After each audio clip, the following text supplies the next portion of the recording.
Do you tend to hold yourself back from jumping in and becoming those things that you want to become because you doubt yourself, because you look at the past and the experiences that you've been through and you judge your future success on your level of success that you've been through before?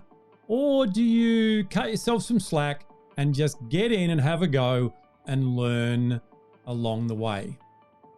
So stick with me in this episode because I want to help you to understand how you can take those imperfections, those things that you don't quite get right, those experiences that you've had, and use those to successfully launch and develop and grow your coaching practice.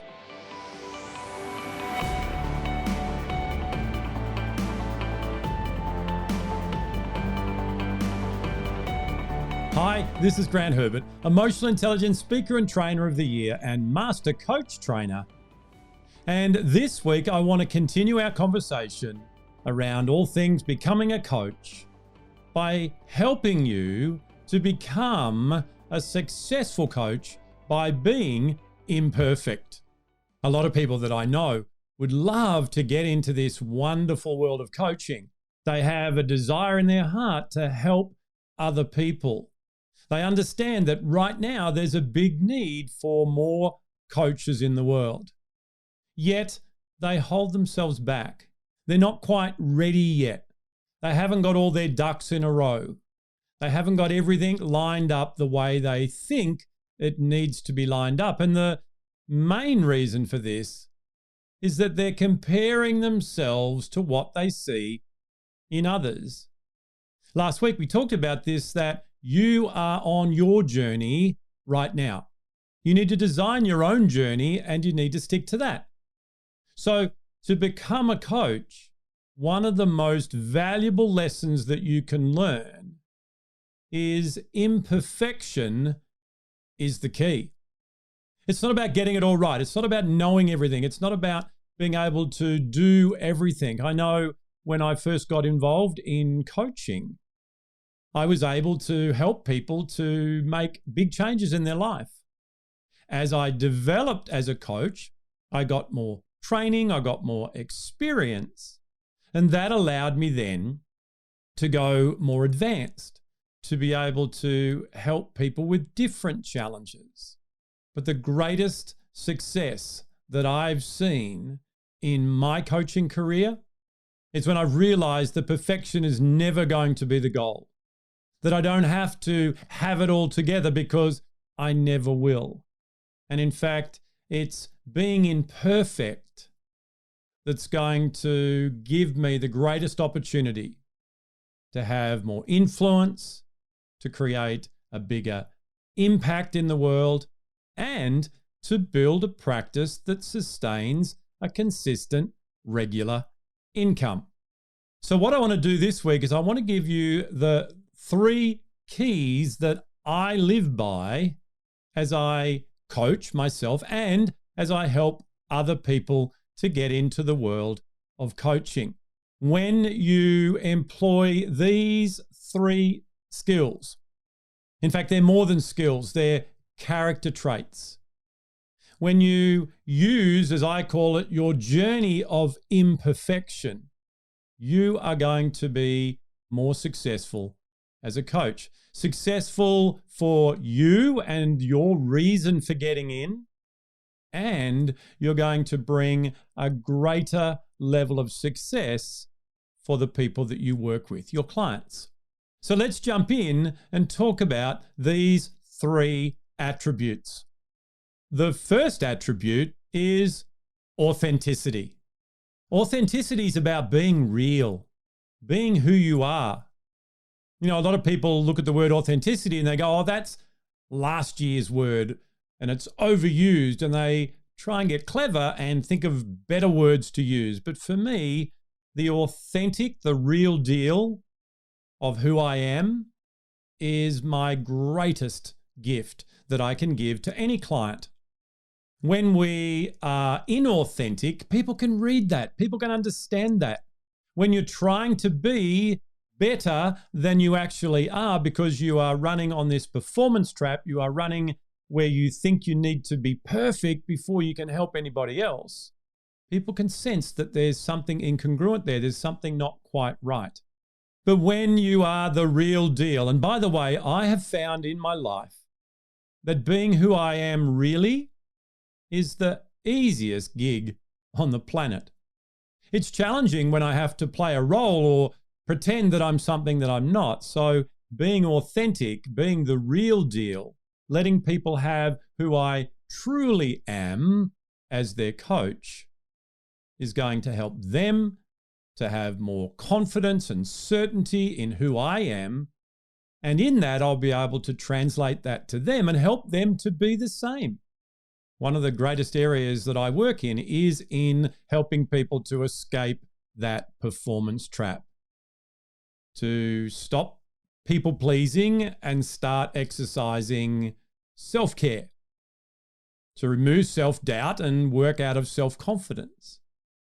And that's all about being authentic. That's all about having an identity that says, this is who I am, and this is what I believe in, and this is where I can help you.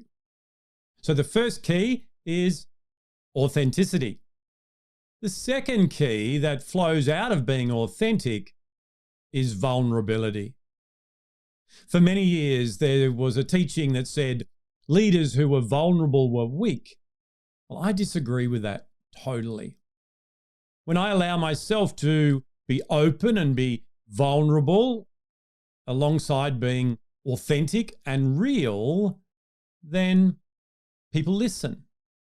People tune in to what it is that I have to offer. And to be successful as a coach, which has two elements, there's the success for yourself and the growth of your practice. And that stems from the higher level, which is the success of your clients being able to go through those transitions from A to B that you're going to take them through on their journey. Those transitions will be so much easier for you to help them facilitate if you be vulnerable. If you go, you know what? Hey, I don't have it all together. And here are some stories from my journey. Here are some things that I've navigated. Here are some things that I've come through the other side of that have allowed me to escape the performance trap or whatever it is. Vulnerability is a personal attribute, not just for coaching. It's one that I believe we could all exercise a little bit differently. It says, I need help when I need help. Now, obviously, as a coach, we're not getting in talking to our clients and going, hey, I need some help. No, you're the coach. However, what it does is it removes the need for us to put on a front that says, I've got it all together and I have all the answers. Because let me tell you right now, you don't, I don't, and we never will. So the second key to being successful as a coach is vulnerability. And the third area, which permeates out of the first two, is relatability. A lot of times people look at coaches or mentors and they put them out there as being unattainable, untouchable. And the challenge is, if you are in that position, a lot of people will go and find another coach because they go, oh, look, other people would be okay to work with Grant, but it may not be for me. Or I'm not good enough to have Grant as my coach. Yet, when I am authentic, when I'm vulnerable, when I talk about things in their language palette, not in fancy marketing terms, when I help them to realize that I understand how they feel, I use my emotional intelligence, that I've been through similar experiences and that I have life stories that they can relate to, it ticks the boxes of, hey, this person is like me and this person gets me. So therefore, they will be able to help me to navigate this challenge that I'm going through in my life right now. Being relatable is a key element of success as you become a coach. So there you have the 3 key areas that I believe will help you to be successful as a coach. Once again, none of those are technical. None of those are about marketing skills or coaching skills or anything like that. They are attributes of the coach. And as we talked about last week, it's all about building that foundation first. It's about taking who you are into your coaching practice. It's about using the gifts and talents that you've been blessed with.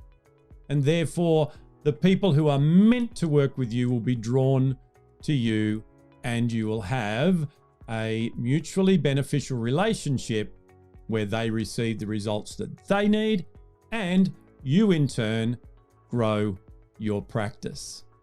Authenticity, vulnerability, and relatability. 3 key elements that we can all work on so that we are a more successful coach. Well, that's it from me for another week. Join me again next week where I continue this journey on helping you to become a coach by showing you how to get your first client. I'll see you then.